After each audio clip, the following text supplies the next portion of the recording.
बिस्मिल्लाहिर्रहमानिर्रहीम। Welcome to lecture number 32 of MTH 324 complex analysis.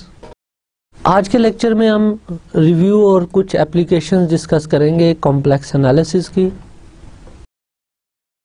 आज का लेक्चर स्टार्ट करने से पहले हम प्रीवियस लेक्चर पे एक नज़र डालते हैं।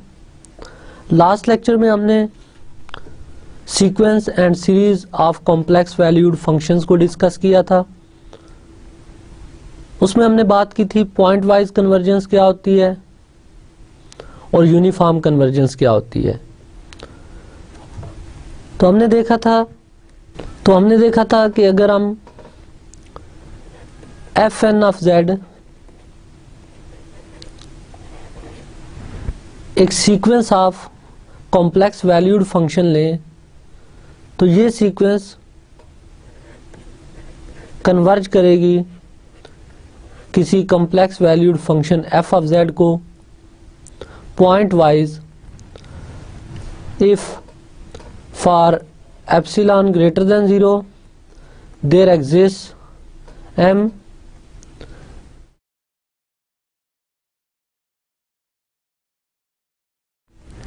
m depends on epsilon and z such that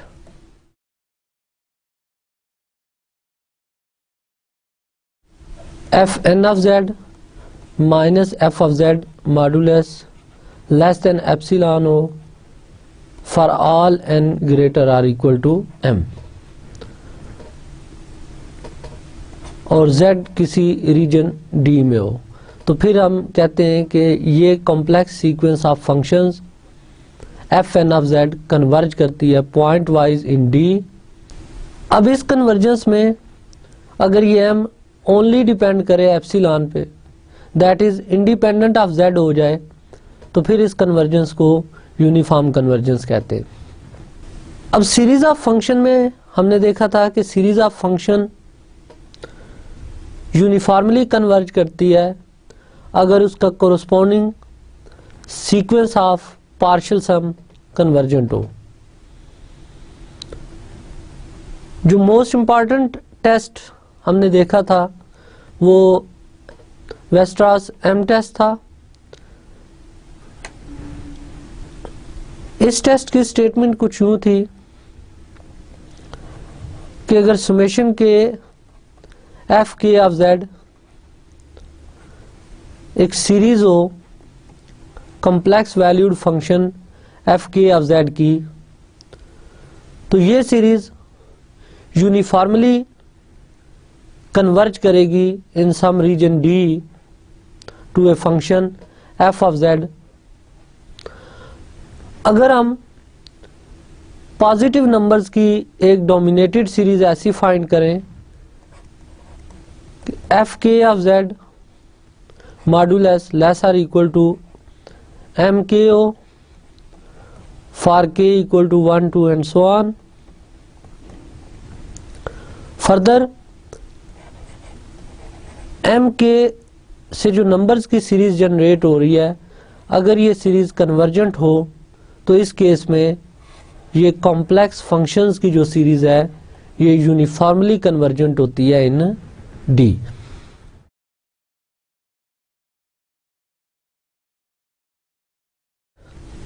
जैसे मैंने पहले बताया कि आज के लेक्चर में हमारा टॉपिक बेसिकली कॉम्प्लेक्स एनालिसिस का रिव्यू है, और इस रिव्यू में हम कुछ प्रैक्टिकल एप्लीकेशंस देखेंगे कॉम्प्लेक्स एनालिसिस की। सो कॉम्प्लेक्स एनालिसिस का सब्जेक्ट जब हमने स्टार्ट किया था तो सबसे पहले लेक्चर में हमने कॉम्प्लेक्स नंबर्स को डिफाइन किया था और उनकी बेसिक प्रॉपर्टी स्टडी की थी। हमने कहा था कि ऐसे तमाम नंबर जो x plus iota y form में हूँ, जिसमें x y both are real and iota equal to √-1 हो, इस टाइप के नंबर्स कॉम्प्लेक्स नंबर्स कहलाते हैं। इसमें हमारी ऑब्जर्वेशन ये थी कि every real number is a complex number, so complex number is a natural generalization of real number. अब कॉम्प्लेक्स नंबर सिस्टम की हमने बात की थी कि अगर हम set of all complex number C ले लें तो set of all complex number C with its property is called complex number system.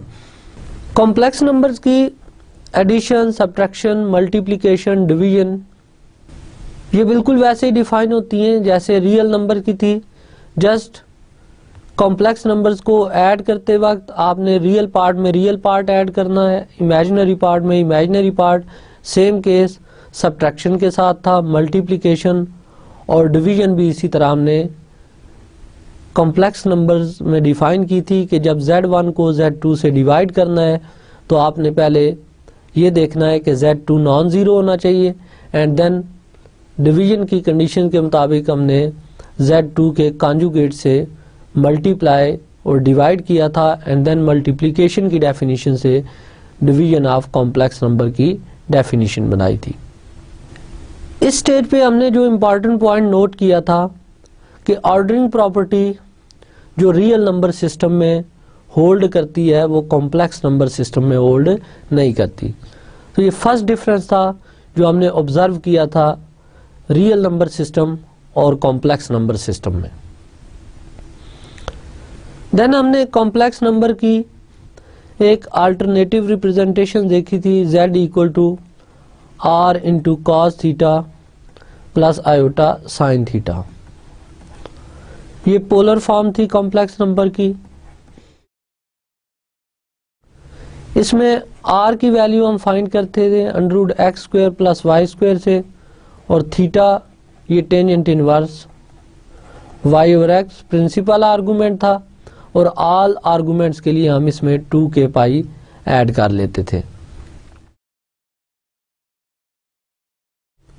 Polar form की जो मेजर एप्लीकेशंस वहाँ मैंने डिस्कस की थी वो ये थी कि पोलर रिप्रेजेंटेशंस हेल्प करती है to find powers, to find roots of complex equation.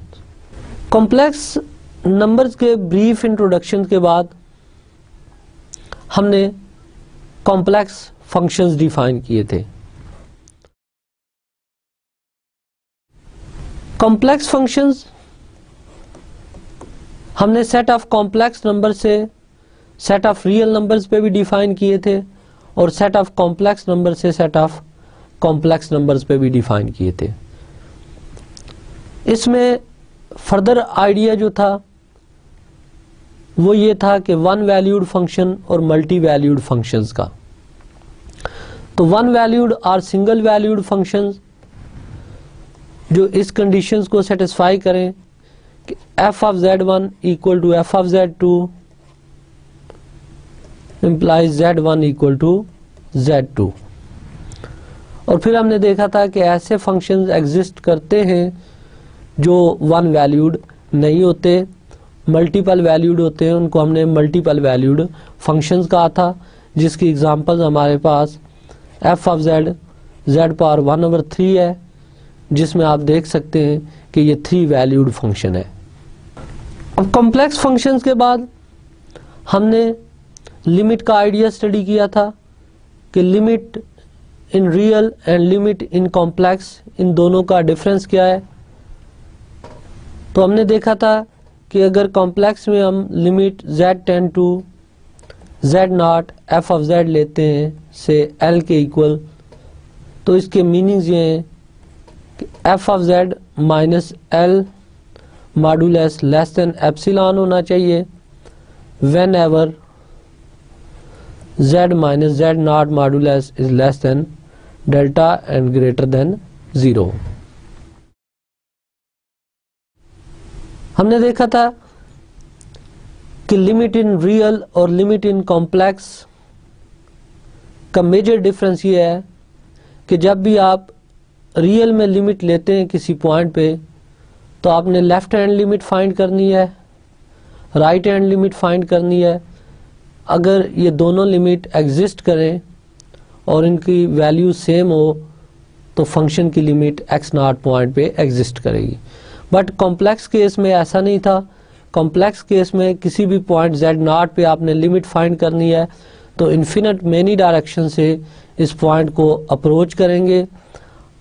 अगर ये ऑल पॉसिबल पाथ्स के थ्रू लिमिट एग्जिस्ट करे और वैल्यू सेम आए तो फिर इस केस में हम कहते हैं कि f ऑफ z की लिमिट एग्जिस्ट कर रही है एट z नॉट और लिमिट की वैल्यू l है। लिमिट के बाद हमने differentiability at a point study की थी कि complex valued function f of z differentiable होता है एट पॉइंट z नॉट पे अगर ये लिमिट एग्जिस्ट करे, limit z tend to z naught f of z minus f of z naught divided by z minus z not. अब differentiability के idea को generalized किया था तो एनालिटिसिटी का आइडिया था और एनालिटिसिटी आपने देखा थ्रू आउट कोर्स में ये मेजर रोल प्ले करती है क्योंकि एनालिटिसिटी को यूज़ करके हमने CR इक्वेशन डिराइव की थी और analyticity Cauchy's theory for complex integral में भी यूज हुई। तो एनालिटिसिटी एट ए पॉइंट को हमने इस तरह डिफाइन किया था, a complex function w is equal to f of z is said to be analytic at a point z naught if f is differentiable at z naught and at every point in some neighborhood of z naught। Means ये कि function z naught point पे differentiable हो और z naught का कोई neighbourhood exist करे कि उस नेबरहुड के हर पॉइंट पे फंक्शन डिफरेंशिएबल हो तो फिर इस एक पॉइंट z naught पे एनालिटिक होगा। एनालिटिसिटी इन ए डोमेन की बात करें तो किसी भी complex valued function f of z को हम कहते हैं ये एनालिटिक है इन ए डोमेन D अगर ये फंक्शन एनालिटिक हो at every point in D। अब एनालिटिसिटी के आइडिया को यूज करके हमने ये थ्योरम प्रूफ किया था, l'Hopital rule. Suppose f and g are functions that are analytic at a point z naught and further suppose f of z naught equal to 0, g of z naught equal to 0 but g का derivative at z naught non zero है तो then limit z tend to z naught f of z over g of z ये f dash at z naught over g dash at z naught के equal है। और ये remarkable result हमने देखा था, काफ़ी जगह हमने यूज़ किया कि जब भी कॉम्प्लेक्स फंक्शंस आ जाते थे जिनकी लिमिट थ्रू फैक्टराइजेशन और through some other technique find करना डिफ़िकल्ट होता था और फॉर्म 0/0 या फिर इन्फिनिटी ओवर इन्फिनिटी आती थी, वहाँ हम इस रूल को यूज़ करते थे। अब एनालिटिसिटी से रिलेटेड जो इम्पॉर्टेंट एग्जांपल्स थी वो कुछ ये थी कि polynomial functions entire complex plane में एनालिटिक होते हैं, sine z entire complex plane में एनालिटिक है, cos z entire complex plane में एनालिटिक है और e पावर z जो है ये भी इंटायर कॉम्प्लेक्स प्लेन में एनालिटिक फंक्शन है। इसी तरह अगर rational function p of z over q of z given हो तो इस टाइप के फंक्शंस एनालिटिक होते हैं in any domain D that contain no point z naught for which q of z naught equal to 0। For example इस type के function हमने study किए थे से z स्क्वायर माइनस 1 और z स्क्वायर प्लस 1। तो ये फंक्शंस अगर इनकी नेचुरल डोमेन देखें तो set of all complex numbers minus plus minus iota है। तो इस डोमेन के अंदर ये फंक्शंस एवरीवेयर एनालिटिक है। एनालिटिसिटी से रिलेटेड नेक्स्ट जो इम्पॉर्टेंट रिजल्ट था वो ये था कि अगर कोई फंक्शन एफ ऑफ जेड किसी पॉइंट पे एनालिटिक है तो वो उस पॉइंट पे डिफरेंशिएबल होगा, और डिफरेंशिएबल होने की वजह से वो उस पॉइंट पे कॉन्टिन्यूस भी होगा। नेक्स्ट, एनालिटिसिटी को यूज करके हमने कॉशी-रीमान इक्वेशन डिराइव की थी जो नेसेसरी कंडीशंस थी for analyticity. Suppose f of z equal to u plus iota v is differentiable at a point z, then the first order partial derivatives of u and v exist, and partial u or partial x is equal to partial v or partial y, and partial u or partial y is equal to minus partial v or partial x। तो यहाँ note करें कि अगर f of z analytic होगा किसी point x y पे तो ये इस पॉइंट पे डिफरेंशिएबल भी होगा, और अगर डिफरेंशिएबल है तो इस रिजल्ट के मुताबिक ये इस point z equal to x plus iota y पे इन इक्वेशंस को सेटिस्फाई करता है। तो इसकी एग्जांपल आप कोई भी डिफरेंशिएबल फंक्शन लें, सपोज एफ ऑफ जेड जैसे हमने जेड स्क्वायर स्टडी किया था, तो इसके रियल और इमेजिनरी पार्ट फाइंड करें तो वो x square minus y square plus iota times 2xy आते हैं। तो u की value x square minus y square और v की वैल्यू 2xy थी, तो यहाँ से ux 2x एंड u का partial derivative with respect to y minus 2y। Similarly vx is 2y and vy is 2x। तो ऑब्जर्व करें कि ux vy के इक्वल है एंड uy जो है ये माइनस हाफ vx के इक्वल है। तो ये फंक्शन एनालिटिक था, सो एनालिटिक होने की वजह से डिफरेंशिएबल था, और डिफरेंशिएबल है तो आपने देखा कि ये इन इक्वेशंस को सेटिस्फाई करता है जो वेल नोन कॉशी-रीमान इक्वेशन है। एनालिटिसिटी के बाद नेक्स्ट जो इम्पॉर्टेंट कॉन्सेप्ट हमने स्टडी किया था वो था हार्मोनिक फंक्शंस का। हमने कहा था कि कोई भी real valued function phi x y जो कॉन्टिन्यूस हो और उसके फर्स्ट और second order partial derivative exist करें इन डी और लैपलास इक्वेशंस को सेटिस्फाई करें, ऐसे फंक्शन को हार्मोनिक फंक्शन कहते हैं। दैट इज फाई फंक्शन इस इक्वेशन को सेटिस्फाई करे, पार्शियल 2 फाई और partial x2 plus partial 2 phi और पार्शियल y2 इक्वल टू 0। यहाँ मैंने आपको बताया था कि harmonic function has applications in potential theory.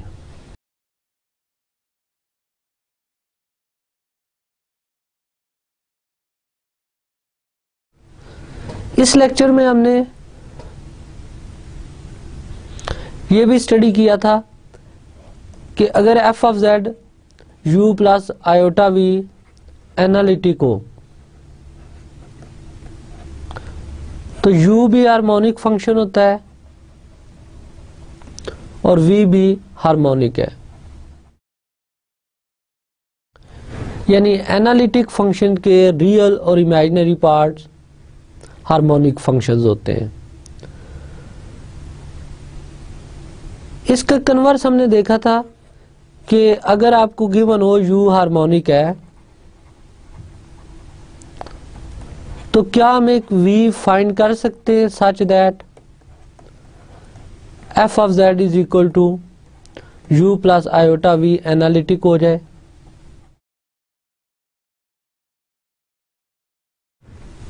तो इस क्वेश्चन का आंसर यस था कि अगर u हार्मोनिक गिवन है तो हम CR इक्वेशंस को यूज करके एक फंक्शन v फाइंड कर सकते हैं such that f of z is u plus iota v is analytic. इस केस में v को हम हार्मोनिक कॉन्जुगेट ऑफ u कहते हैं। Suppose that u is known to be harmonic in a domain D, if it is possible to find another real harmonic function v so that u and v satisfies CR equations in D, then V is called harmonic conjugate of U. Also जब आप ये harmonic conjugate find कर लेंगे तो इस case में जो f of z u plus iota v बनेगा ये एनालिटिक होगा इन D. अब हार्मोनिक फंक्शन पोलर फॉर्म में किस टाइप की इक्वेशंस को सेटिस्फाई करेंगे?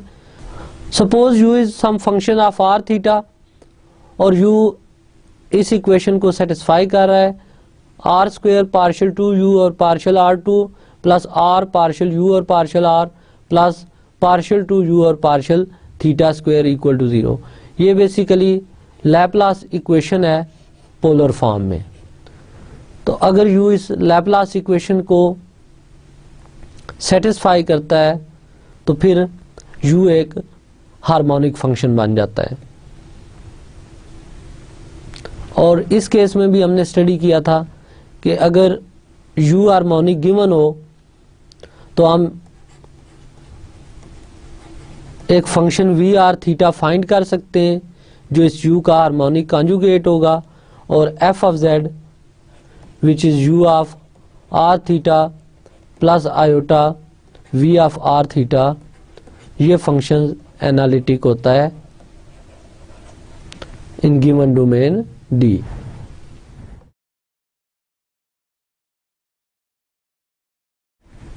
अब हम हार्मोनिक फंक्शंस को यूज करके कुछ एप्लीकेशन स्टडी करते हैं कॉम्प्लेक्स एनालिसिस की। इसके लिए हम लेवल कर्व्स का आइडिया डिफाइन करते हैं कि a level curve of real valued function phi xy defined in a domain D is given by phi xy is equal to c, where c is a real constant. For example, suppose phi xy given है x square divided by 2 plus y square divided by say 3। ये एक real function of two variable X Y है। तो अब इसकी level curves जो आएंगी वो phi x Y is equal to C होंगी। This implies X square over 2 plus Y square over 3 is equal to C. अब यहाँ अगर मैं एज्यूम करूँ कि सी पॉजिटिव है तो इस इक्वेशन को हम रीराइट कर सकते हैं इस फॉर्म में। फर्दर इस इक्वेशन को रीराइट किया जा सकता है इस फॉर्म में।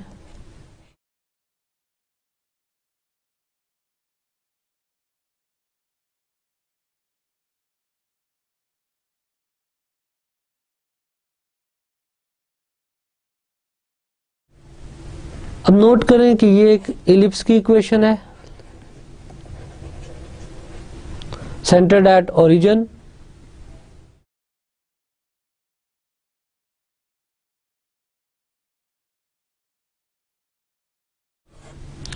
अब इस एलिप्स का ग्राफ आप स्केच करें तो ये इस टाइप की एलिप्स होगी फॉर फिक्स सी, और सी को चेंज करते जाएं तो सी की वैल्यू चेंज करने से डिफरेंट इलिप्स बनती जाएंगी। तो ये बेसिकली एक फैमिली ऑफ इलिप्स है।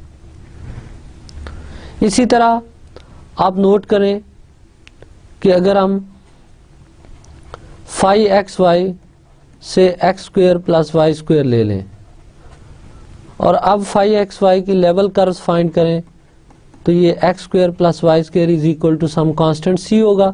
अगेन हम एज्यूम करते हैं कि सी पॉजिटिव कांस्टेंट है और c की वैल्यू r स्क्वायर है। तो ये सर्कल की इक्वेशन आ गई centered at 0 0 and radius r। अब r की डिफरेंट वैल्यूज के लिए सर्कल को स्केच करें से ये r equal to 1, r equal to 2, r equal to 3 and so on. तो ये एक फैमिली ऑफ सर्कल्स आ गई, फैमिली ऑफ concentric circles।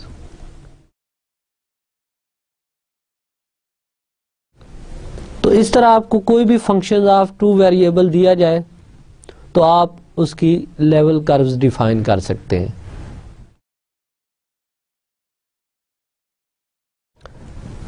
अब ऑर्थोगोनल फैमिलीज किस टाइप की फैमिलीज होती हैं? Suppose two families of curves given है phi xy is equal to c1 and psi xy is equal to c2. Two families of curves phi xy is equal to c1 and psi xy is equal to c2 are said to be orthogonal if each curve in one family is orthogonal to every curve in the other family. Means ये कि इस family के किसी भी member को देखें और इस फैमिली के किसी भी मेंबर को देखें तो ये ऑर्थोगोनल होने चाहिए।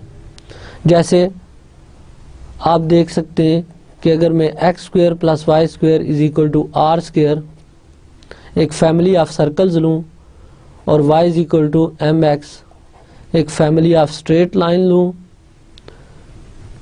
तो इनको आप प्रूव कर सकते हैं कि ये दोनों फैमिलीज ऑर्थोगोनल है। ये सर्कल्स की फैमिली, इसी तरह स्ट्रेट लाइंस की ऐसी फैमिली जो ओरिजिन से पास होगी। अब नेक्स्ट हम कॉम्प्लेक्स एनालिसिस के हवाले से इन ऑर्थोगोनल फैमिलीज को स्टडी करते हैं। सपोज एफ ऑफ जेड एक कॉम्प्लेक्स वैल्यूड फंक्शन है u x y plus iota v x y. तो अब इसका जो रियल पार्ट है यू एक्स वाई, इसको अगर हम इक्वेट कर लें सम कांस्टेंट C1 से तो ये एक फैमिली कर्व आ गई और इसी तरह वी एक्स वाई को इक्वेट करें सम अदर कांस्टेंट से C2 से तो ये सेकंड फैमिली ऑफ कर्व्स आ गई। अब ये दोनों फैमिलीज ऑफ कर्व ऑर्थोगोनल कब होंगी? Two families of curve uxy is equal to c1 and vxy is equal to c2 are orthogonal if partial u or partial x, partial v or partial x plus partial u or partial y, partial v or partial y is equal to 0.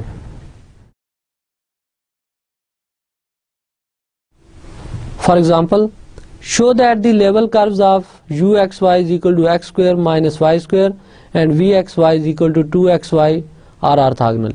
Clearly u और v differentiable functions हैं। तो अब हम check करते हैं कि ये दोनों फंक्शन जो गिवन है इनकी अगर हम लेवल कर्व्स डिफाइन करें तो लेवल कर्व्स की जो फैमिलीज हैं क्या वो ऑर्थोगोनल हैं या नहीं है। So u x Y is equal to some constant, real constant say C1 लें तो x square minus y square equal to C1, ये फर्स्ट फैमिली की इक्वेशन। इसी तरह v x y equal to C2 लें तो this implies 2xy is equal to C2, ये second family की इक्वेशन आ गई। अब नोट करें कि यहाँ पे अगर C1 हम नॉन ज़ीरो लें तो ये एक फैमिली ऑफ हाइपरबोलाज है। इसी तरह यहाँ पे C2 को नॉन ज़ीरो लें तो ये फैमिली ऑफ रेक्टेंगुलर हाइपरबोलाज है। तो ये दोनों हाइपरबोलाज की फैमिली है। अब हमने चेक करना है कि आया ये फैमिलीज ऑर्थोगोनल हैं या नहीं। तो इसके लिए पार्शियल u और पार्शियल x फाइंड करें which is 2x, partial u और पार्शियल y फाइंड करें माइनस 2y, पार्शियल v और पार्शियल x फाइंड करें 2y एंड पार्शियल v और पार्शियल y फाइंड करें तो वो 2x आ जाता है। अब कंडीशन देखें तो ऑर्थोगोनैलिटी की कंडीशन ये थी कि पार्शियल u और पार्शियल x, पार्शियल v और partial x plus partial u और पार्शियल y, पार्शियल v और पार्शियल y, ये एक्सप्रेशन 0 के इक्वल आना चाहिए। तो इसके लिए पार्शियल u और पार्शियल x और पार्शियल v और पार्शियल x फाइंड करें। तो ये टर्म आएगी 4xy। इसी तरह पार्शियल u और पार्शियल y, पार्शियल v और पार्शियल y फाइंड करें। ये -4xy के इक्वल है। इन दोनों को ऐड करें तो पार्शियल u और पार्शियल x, पार्शियल v और partial x plus partial u और पार्शियल y, पार्शियल v और पार्शियल y, ये 0 के इक्वल है। दिस इंप्लाइज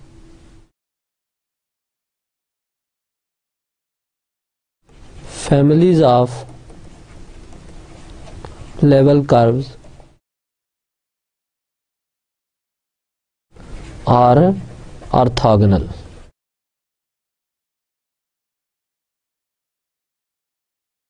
अब हम हार्मोनिक फंक्शन से एक नया आइडिया डिफाइन करते हैं कॉम्प्लेक्स पोटेंशियल का, क्योंकि हमने कहा था कि हार्मोनिक फंक्शंस की एप्लीकेशंस हैं पोटेंशियल थ्योरी में।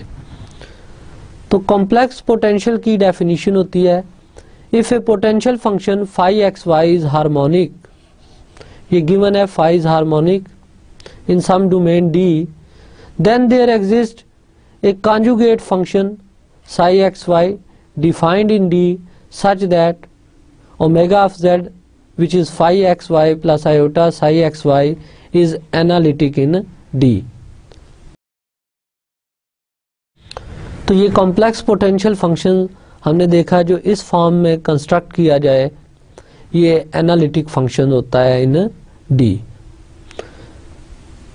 ये आइडिया एग्जैक्टली वैसे ही है जैसे आपको फाई एक्स वाई हार्मोनिक दिया जाता था तो हम कोरस्पॉन्डिंग कॉन्जुगेट फाइंड करते थे such that F of Z से फाई प्लस आयोटा साई और यू प्लस आयोटा वी ये एनालिटिक होता है इन डोमेन डी।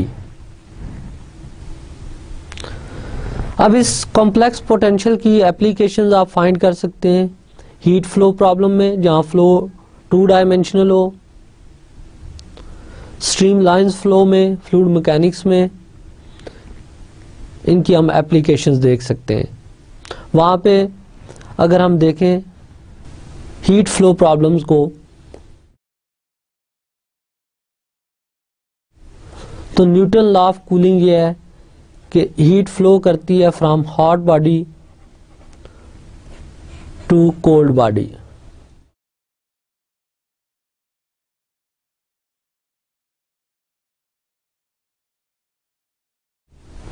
अब सपोज ये हाई टेम्परेचर है और ये लो टेम्परेचर है, तो हीट फ्लो करेगी, ये फ्लो ऑफ हीट से।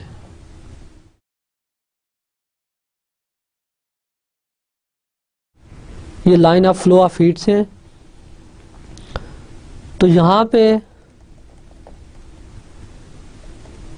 हमारे पास ये आइसोथर्म्स बनेगी।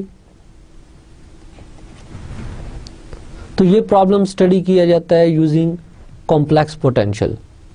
सिमिलरली अगर हम इलेक्ट्रिक फील्ड स्टडी करें, से ये हाई पोटेंशियल है, यहाँ पे लो पोटेंशियल है, तो इलेक्ट्रिक लाइंस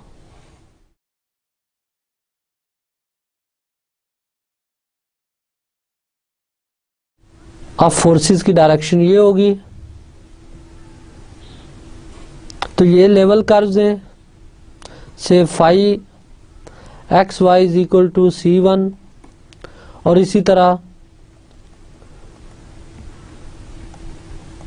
यहाँ पे हमारे पास लेवल कर्व्स बनेगी say psi x Y is equal to C2। तो इस टाइप की एप्लीकेशंस आपने देखी, हम हार्मोनिक फंक्शंस की स्टडी कर सकते हैं इन थर्मोडायनेमिक्स और इवन इन इलेक्ट्रोस्टैटिक। अब कॉम्प्लेक्स एक्सपोनेंशियल फंक्शंस हमने डिफाइन किए थे E power Z is equal to E power X cos Y plus iota E power X sine Y. इसकी डिफरेंट प्रॉपर्टीज जो हमने ऑब्जर्व की थी उसमें कि अगर z1 z2 two complex numbers लें देन ई पावर 0 1 के इक्वल होता है, और two complex exponential functions E power z1 E power z2 को अगर मल्टीप्लाई करें तो ये result E power z1 plus E power z1 plus z2 के इक्वल आता है। सिमिलर रिजल्ट हम रियल केस में देखते हैं कि E power x1 multiplied with E power x2 is equal to E power x1 plus x2। Similarly E power z1 और E power z2 ये इक्वल होता है E power z1 minus z2, and E power z1 whole power n is equal to E power n times z1। ये result true होता है for n equal to 0 plus minus 1 plus minus 2 and so on. But real में हम देखते हैं कि even E X power alpha लें, alpha is any real number, तो ये ई पावर अल्फा एक्स के इक्वल आता है। बट कॉम्प्लेक्स में ये रिजल्ट ट्रू है if n is an integer. इसके बाद हमने कॉम्प्लेक्स लॉगरिथमिक फंक्शन को डिफाइन किया था कि complex log of z equal होता है natural log of modulus of z plus iota times argument of z। अब मॉडुलस ऑफ z को यूजुअली हम r से डिनोट करते हैं, और आर्गुमेंट ऑफ z जो है ये थीटा नॉट प्लस 2n पाई के इक्वल है, where theta naught is the principal argument. यहाँ पे हमने ऑब्जर्व किया था कि ये जो कॉम्प्लेक्स लॉगरिथम है ये जर्नलाइज करता है रियल लॉगरिथम को। इन जनरल कॉम्प्लेक्स लॉग जो है ये सिंगल वैल्यूड फंक्शन नहीं है, ये मल्टीपल वैल्यूड फंक्शन है, क्योंकि इसमें आर्गुमेंट मल्टीपल वैल्यूड फंक्शन होता है, जिस वजह से लॉग ऑफ z भी जो है ये मल्टीपल वैल्यूड फंक्शन है। यहाँ पे एक इम्पॉर्टेंट रिलेशन जो हमने स्टडी किया था वो ये था कि अगर e पावर w z के इक्वल है तो यहाँ से w जो है ये कॉम्प्लेक्स लॉग ऑफ z के इक्वल होगा, which is natural log of modulus of z plus iota times argument of z। अब कॉम्प्लेक्स लॉग की कुछ प्रॉपर्टीज जो हमने डिराइव की थी वो इस तरह से थी कि रियल लॉग में हम देखते हैं कि लॉग x1 और x1 x2 यहाँ पे पॉजिटिव रियल्स हैं, ये इक्वल होता है log of x1 minus log of x2। Similarly log of x1 into x2 ये log of x1 plus log x2, and log x1 to the power say n ये n times log of x1 के equal है। तो हम observe कर रहे हैं कि सेम आइडेंटिटीज जो रियल या नेचुरल लॉगरिथम में होल्ड करती हैं वही आइडेंटिटीज कॉम्प्लेक्स लॉगरिथम में भी होल्ड करती हैं।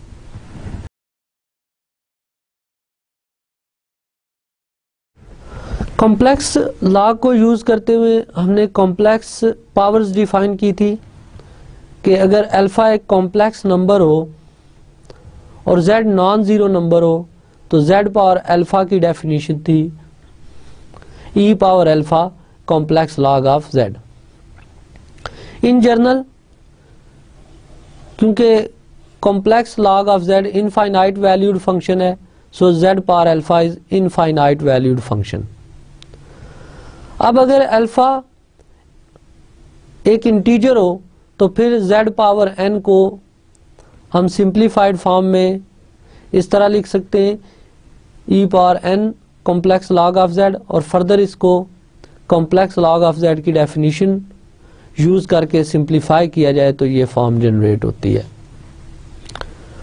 और इन केस अगर हम प्रिंसिपल आर्गूमेंट ले लें तो z पावर n की ये वाली वैल्यू आती है, और इसकी इम्पोर्टेंस ये थी कि प्रिंसिपल वैल्यू के कोरस्पॉन्डिंग ये जो z पावर n आता है ये एक सिंगल वैल्यूड फंक्शन है।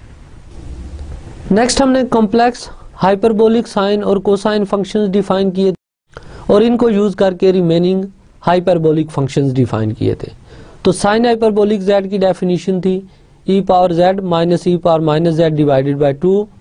सिमिलरली कॉस हाइपरबोलिक z की डेफिनेशन थी e power z plus e power minus z divided by 2। And tangent hyperbolic, cotangent, secant और कोसिकेंट हाइपरबोलिक सेम वे में डिफाइन किए थे।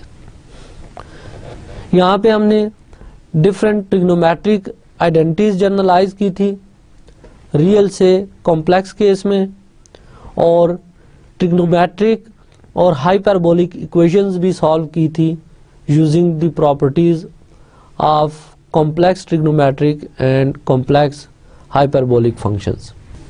देन हमने कॉम्प्लेक्स इंटीग्रेशन स्टडी की थी। अब कॉम्प्लेक्स इंटीग्रल का जो आइडिया है ये हमने डेवलप किया था रीमान इंटीग्रल्स के पैरेलल, कि Riemann integrals through summation define किया जाता है। इसी तरह हमने कॉम्प्लेक्स इंटीग्रल भी in terms of summation define किया था कि integral C F of Z D Z, ये limit norm of P tends to 0, summation K varies from 1 to n F of Z K delta Z K equal है। और अगर ये limit exist करती है तो हम कहते हैं एफ इज इंटीग्रेबल ऑन सी। अब इस लिमिट की एग्जिस्टेंस की गारंटी कब होती है, ये हमने इस रिमार्क में देखा था कि अगर एफ कॉन्टिन्यूस हो ऑन सी और सी स्मूथ और पीस वाइज स्मूथ कर्व हो तो अबव लिमिट मस्ट एग्जिस्ट करती है। अब कॉम्प्लेक्स इंटीग्रल्स को सॉल्व करने के लिए जो मेजर टूल था हमारे पास वो ये डेफिनेशन थी कि सी अगर हमारे पास एक स्मूथ कर्व हो, चाहे वो ओपन कर्व हो या क्लोज कर्व हो, और z ऑफ t इसकी पैरामीटराइजेशन हो सी कर्व की, तो फिर integral C F of Z D z की वैल्यू आपने इस फार्मूले से फाइंड करनी है, integral a to b f of z of t z dash t d t. अब कंटूर इंटीग्रल्स की कुछ फंडामेंटल प्रॉपर्टीज ये थी कि इंटीग्रल सी के F of Z D z के साइन ऑफ इंटीग्रेशन से बाहर आ जाएगा और इंटीग्रेट करेंगे F of Z D Z को। फिर एफ प्लस जी का इंटीग्रल अलॉन्ग सी ये इक्वल होता है integral of f plus integral of g. And similarly अगर हम C1 और C2 piece wise smooth curve लें जो कनेक्टेड हो थ्रू सम पॉइंट, तो integral along this whole curve C ये इक्वल होता है integral along C1 f of Z D z plus integral along C2 f of Z D z. Then हमने positive और negative orientation define की थी कि अगर किसी भी कर्व को आप ट्रेस करें इंक्रीजिंग वैल्यू ऑफ पैरामीटर से, तो इंक्रीजिंग वैल्यूज ऑफ पैरामीटर से जो कर्व ट्रेस होगी वो पॉजिटिवली ओरिएंटेड कर्व होगी, और अगर इसी कर्व को आप रिवर्स में ट्रेस करें तो ये नेगेटिवली ओरिएंटेड कर्व थी।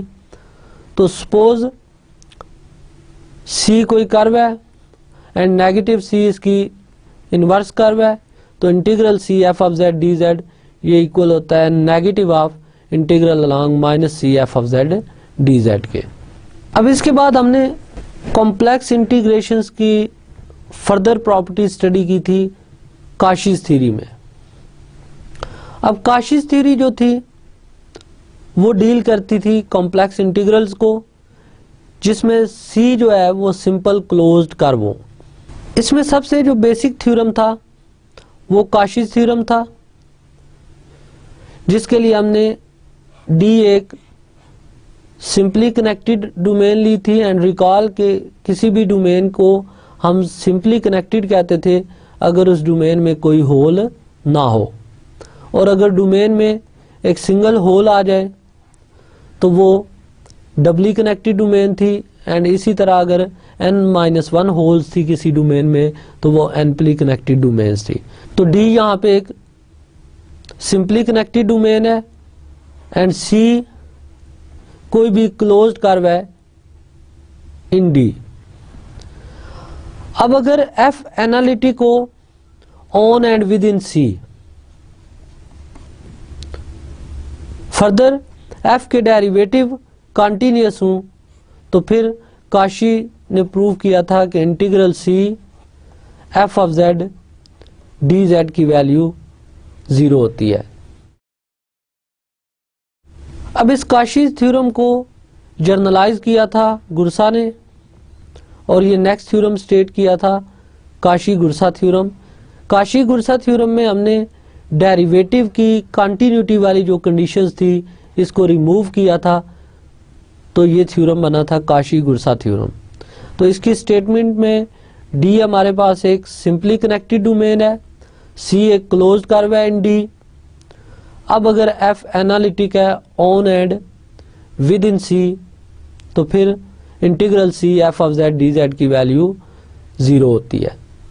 काशी गुरसा थ्योरम की एप्लीकेशन में हमने डिफरेंट टाइप्स के कॉम्प्लिकेटेड कॉम्प्लेक्स इंटीग्रल्स दिए थे और हमने देखा था कि अगर f ऑफ z एनालिटिक है on and with in C, तो फिर ऐसे इंटीग्रल्स का आंसर अलोंग C 0 होता है।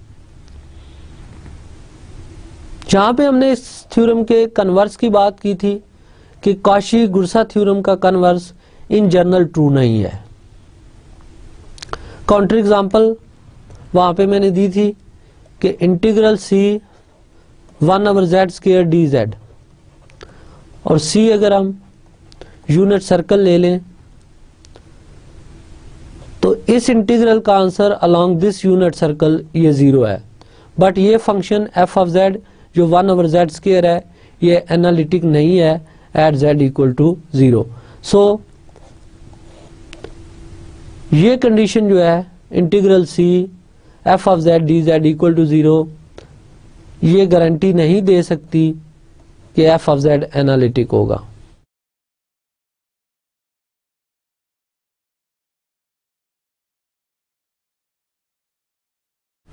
फिर हमने सोचा था कि अंडर व्हाट कंडीशन इस थ्योरम का कन्वर्स ट्रू होगा। तो मोरेरास थ्योरम में हमने देखा था कि अगर integral C f of z dz की वैल्यू 0 हो और f ऑफ z कंटिन्यूअस हो on and with in C, तो इस केस में f ऑफ z एनालिटिक भी होता है। तो ये पार्शियल प्रूफ था इसके कन्वर्स का। इन जनरल तो ट्रू नहीं है, बट कंटिन्यूअस फंक्शंस में काशी गुरसा थ्योरम का कन्वर्स ट्रू होता है। इसके बाद हमने इंडिपेंडेंस ऑफ पाथ का आइडिया स्टडी किया था कि किसी भी इंटीग्रल जो इस फॉर्म में हो, integral C f of z dz, इसको हम कहेंगे कि ये इंटीग्रल इंडिपेंडेंट ऑफ पाथ है अगर इंटीग्रल का आंसर जस्ट डिपेंड करे कर्व C के इनिशियल और टर्मिनल पॉइंट्स पे, दैट इज z0 और से z1 पे। तो फिर इस इंटीग्रल को हम पाथ इंडिपेंडेंट कहते हैं। यहाँ पे हमने स्टडी किया था कि अगर f एनालिटिक है इन डोमेन D और C एनी कंटूर इन D ले लें, तो integral C f of z dz independent of path हो जाता है। देन हमने काशी थ्योरी के 2 इंपॉर्टेंट रिजल्ट स्टडी किए थे, Kashi integral formula and Kashi derivative formula. Kashi integral formula कुछ इस तरह से था कि D हमारे पास एक सिंपली कनेक्टेड डोमेन है और z0 एक पॉइंट इनसाइड D ऐसा है, सपोज ये C कर्व है और z0 इनसाइड C भी है। अगर ये integrand function f of z और z माइनस z0 जैसे आप देख रहे हैं कि ये एनालिटिक नहीं है एट z0, बट ये f ऑफ z जो है ये एनालिटिक है on and with in C, तो इस केस में आप इस इंटीग्रल का आंसर एक single value f of z0 से लिख सकते हैं कि integral C f of z और z minus z0 dz is 2 pi iota f of z0 के इक्वल होता है। ऐसे पॉइंट जिन पे फंक्शंस एनालिटिक नहीं होते उनको हमने सिंगुलर पॉइंट डिक्लेयर किया था। तो अगर ये सिंगुलरिटी इनसाइड सी आ गई तो इस केस में आपने कॉशी इंटीग्रल फार्मूला यूज करना था और यहाँ पे z माइनस z0 की पावर 1 होती थी। अब अगर इस टर्म z माइनस z0 की पावर 1 से एक्सीड कर जाए तो इस केस में कॉशी ने कॉशी डेरिवेटिव फार्मूला प्रूव किया था कि अगर सपोज इस टाइप के इंटीग्रल सॉल्व करने हों f ऑफ z और z minus z0 to the power n plus 1 dz तो इसका आंसर 2 पाई आयोटा और n factorial f nth derivative at z0 के इक्वल है। यहाँ पे ऑब्जर्व करें कि अगर n की वैल्यू हम 0 लें तो ये कॉशी डेरिवेटिव फार्मूला रिड्यूस हो जाता है कॉशी इंटीग्रल फार्मूला में, और ये रिजल्ट रिमार्केबल था इस सेंस में क्योंकि ये गारंटी देता है कि अगर कोई फंक्शन एनालिटिक है किसी पॉइंट पे तो उस पॉइंट पे उसके ऑल ऑर्डर के डेरिवेटिव्स एग्जिस्ट करते हैं। देन हमने टेलर सीरीज स्टडी की थी कि अगर suppose f of z analytic है इन ए सर्कुलर डोमेन तो within this circle of convergence इस फंक्शन की सीरीज रिप्रेजेंटेशन कुछ यूं होती है f of z is equal to summation k varies from 0 to infinity f kth derivative at z0 divided by k factorial into z minus z0 to the power k। तो ये भी important result था क्योंकि ये किसी भी analytic function की series representation दे देता है हमें। अब टेलर सीरीज को जब हमने जर्नलाइज किया था तो लॉरेंट सीरीज जनरेट हुई थी। इसके लिए हमने एनुलर डोमेन स्टडी की थी z minus z0 modulus is less than से capital R greater than small r। तो इस एनुलर रीजन के अंदर कोई भी पॉइंट लें z तो इस पॉइंट पे जो फंक्शन की वैल्यू होगी वो इस सीरीज रिप्रेजेंटेशन से आप फाइंड कर सकते हैं। यहाँ पे ये जो कांस्टेंट a k है ये फाइंड करने का फार्मूला ये है और इसमें c जो है ये हम कोई भी कर्व लेते थे क्लोज्ड कर्व इनसाइड एनुलर।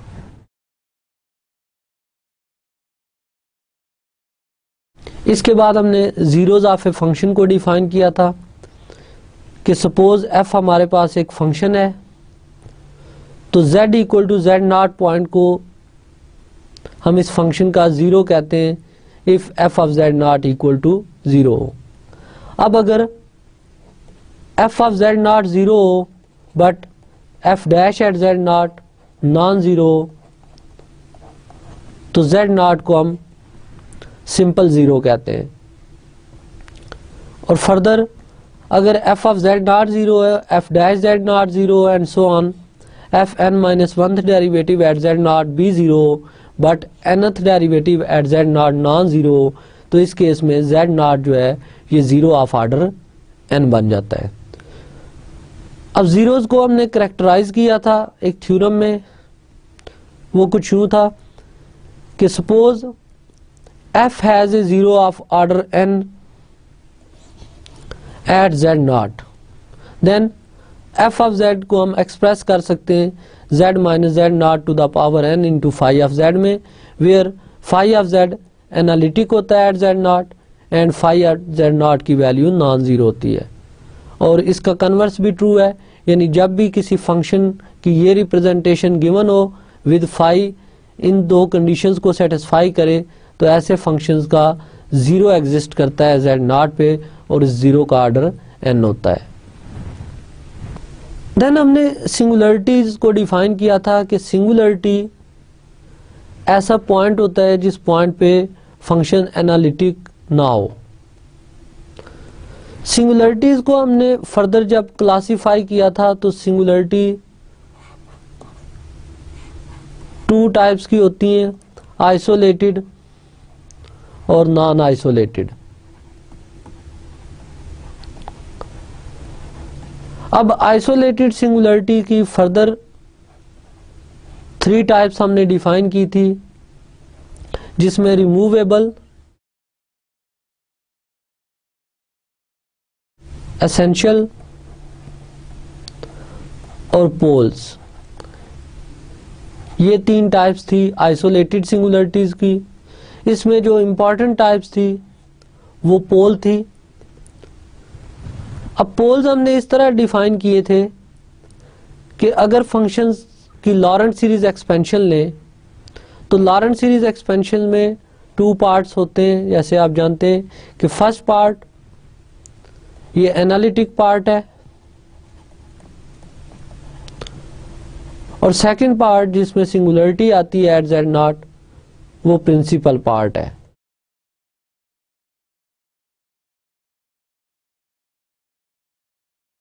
अब अगर जेड नॉट सिंगुलर पॉइंट हो और जेड नॉट पे हम लॉरेंट सीरीज एक्सपेंशन फाइंड करें एफ ऑफ जेड फॉर्म में, और लॉरेंट सीरीज एक्सपेंशन में प्रिंसिपल पार्ट कंप्लीटली रिमूव हो जाए, तो इस केस में जो सिंगुलरिटी थी वो रिमूवेबल सिंगुलरिटी थी।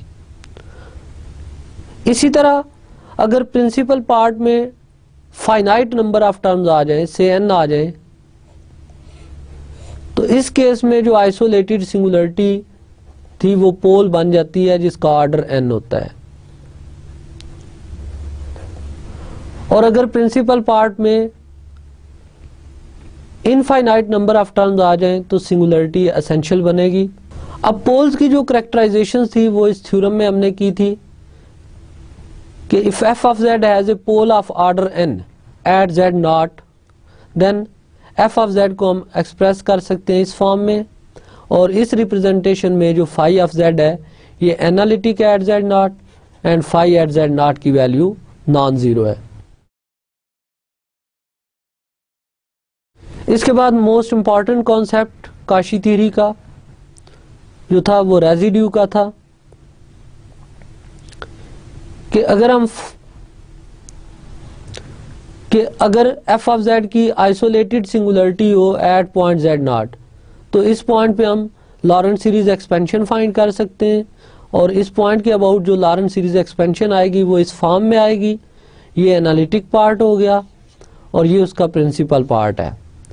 अब प्रिंसिपल पार्ट में 1 over z minus z nought का जो कोफिशिएंट था इसको हमने residue of f at z nought declare किया था, और ये इसकी डिफरेंट नोटेशन थी रेजिड्यू की। अब रेजिड्यू एट ए पोल कैसे हम फाइंड करते थे कि अगर जेड नॉट पे एक सिंपल पोल हो, that is pole of order 1 हो, तो फिर residue of f at z nought find करने का फार्मूला ये था, limit z tend to z nought z minus z nought into f of z. और इन केस अगर पोल का ऑर्डर n हो जाता है तो फिर residue at z equal to z nought इस फार्मूले से फाइंड किया जाता था कि residue of f at z nought is 1 over n minus 1 factorial limit z tend to z nought d n minus 1 और d z n minus 1 z minus z nought to the power n into f of z. अब Cauchy residue theorem ये था कि अगर इस domain में finite number of singularities आ जाए और ये सारी आइसोलेटेड हूं,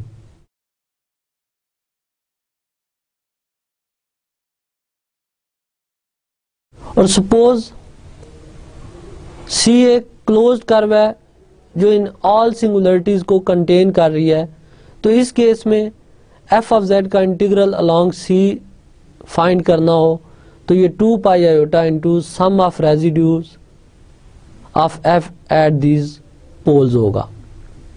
ये कॉशी रेजिड्यू थ्योरम था। अब कॉशी रेजिड्यू थ्योरम को यूज करके हमने रियल इंटीग्रल सॉल्व किए थे, जो मेजर एप्लीकेशंस थी कॉशी रेजिड्यू थ्योरम की, डिफरेंट टाइप्स के रियल इंटीग्रल सॉल्व करना। इसके बाद जो फर्दर एप्लीकेशन आप रेजिड्यू थ्योरी की देख सकते हैं वो लैपलास इन्वर्स फाइंड करने में भी रेजिड्यूज यूज होते हैं, कि Laplace inverse of some function F of s अगर फाइंड करनी हो तो ये आप फाइंड कर सकते हैं यूजिंग रेजिड्यू थ्योरम।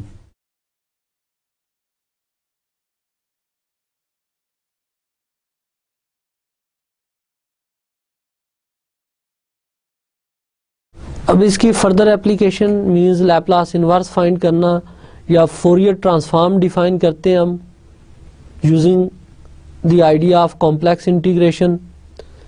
इसको आप नेक्स्ट किसी कोर्स में इन डिटेल पढ़ेंगे। तो ये आज के लेक्चर्स के रेफरेंसेस हैं। तो यहाँ तक हमारा कॉम्प्लेक्स एनालिसिस का इंट्रोडक्टरी लेवल का कोर्स कंप्लीट होता है। अब इन लेक्चर्स में फर्दर आपको कोई डिफ़िकल्टीज हों या आप इम्प्रूवमेंट के लिए कोई सजेशंस देना चाहें तो आप अपने स्टडी सेंटर के थ्रू हमसे कांटेक्ट कर सकते हैं।